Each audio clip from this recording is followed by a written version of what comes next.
खिलौना vehicles tree. एक गांव में संजू नाम का एक बच्चा रहता था। एक एक्सीडेंट में उसका माँ पिता दोनों मर गए थे। एक दिन संजू का मामा रतन और उसकी बीवी सिया उसके घर में आए। अरे संजू, जल्दी से कपड़े बांधो, हम अपने घर चले जाएंगे। हाँ संजू, तुम्हारे साथ खेलने के लिए निक्की और बंटी इंतजार कर रहे हैं। तुम्हें बहुत पसंद है कहकर चिकन फ्राई बनाया है, जाते ही खाना। तब संजू के चाचा विनय और उसकी बीवी राधा उधर आए। फिर रतन और सिया को देखकर विनय गुस्से से, आप लोग यहाँ क्यों आए हो? उतना भी मुझे पता नहीं है क्या? मुझे और मेरे भैया को मिलकर संजू एक ही वारिस है। मेरा तो दोनों बेटियां हैं। हमारे वंश को आगे बढ़ाने वाले सिर्फ यही है, इसलिए वो हमारे घर में ही रहेगा। आप दोनों पहले यहाँ से बाहर निकलिए। इतना दिन तक वारिस का जरूरत नहीं आया और अभी अचानक से वारिस का जरूरत आ गया है। इतना भी मुझे समझ में नहीं आएगा सोच रहे हो क्या? तुम्हारे भाई का बेटे पर तुम्हारा जितना हक बनता है, वैसे ही मेरे बहन के बेटे के ऊपर मुझे भी उतना ही हक बनता है। जो भी हो, संजू हमारे साथ ही रहेगा। फिर रतन ने संजू का हाथ पकड़ा, विनय ने दूसरा हाथ पकड़ा। रतन, सिया, विनय और राधा संजू से, हमारे घर में आओ। नहीं, हमारे घर में आओ कहकर दोनों तरफ से उसका हाथ को खींचना शुरू किया। तब संजू जोर से, मेरा दोनों हाथ टूट जाएंगे लग रहा है, अब सब लोग मेरा हाथ छोड़ दीजिए कहकर चिल्लाया। तब उन लोगों ने संजू का हाथ छोड़ दिया।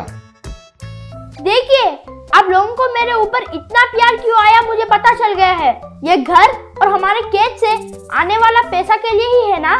मेरे लिए इस दुनिया में सिर्फ आप लोग हो। मुझे आप सब लोग चाहिए। मेरे लिए आप लोग ऐसे झगड़ा मत कीजिए। मैं इस घर को छोड़कर नहीं जाऊंगा। इस घर में रहता हूँ तो मैं अपने माँ के गोदी में हूँ जैसा लगता है। खेत में से जो भी पैसा आता है उसको आप दोनों आधा आधा ले लीजिए। मैं एक दिन मामा जी के घर, कभी चाचा जी के घर आकर खाना खाऊंगा। अगले दिन से संजू एक दिन मामा जी के घर में, एक दिन चाचा के घर में ऐसे बारी बारी जाकर खाना खाने लगा। एक दिन संजू रतन के घर गया।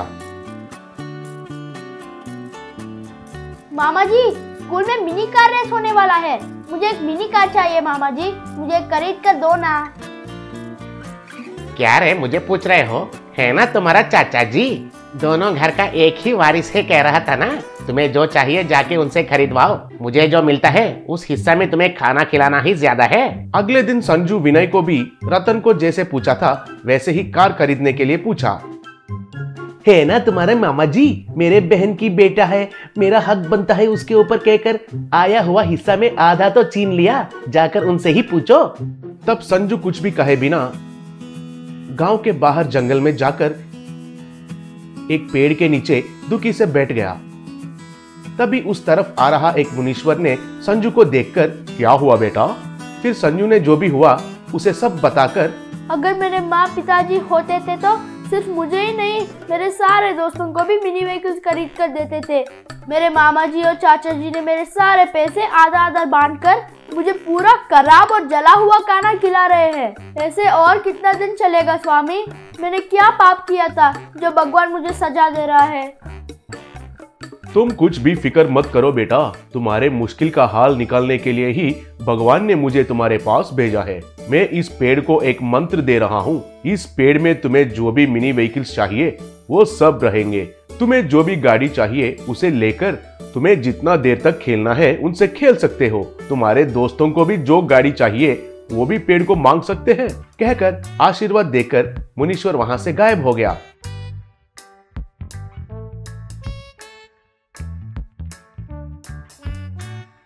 अगले दिन संजू उसके सारे दोस्तों को उस पेड़ के पास लेकर आया। उस पेड़ को तरह तरह के मिनी व्हीकल्स लटक रहे थे।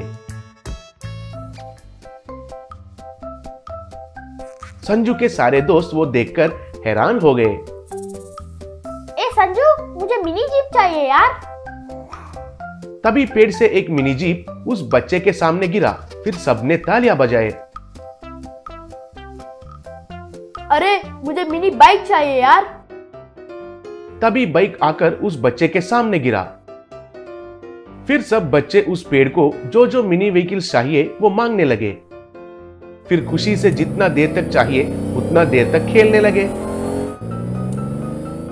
फिर उनका खेल होने के बाद वो सब मिनी व्हीकल्स जाकर पेड़ में वापस लटक गए। संजू ने एक मिनी कार मांगा। फिर स्कूल में मिनी व्हीकल्स प्रतियोगिता में भाग लेकर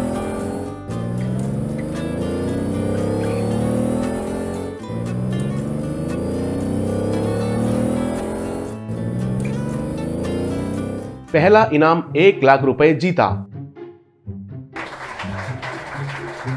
फिर संजू ने जो जीता हुआ पैसों से वही खुद खाना बनाकर खाने लगा।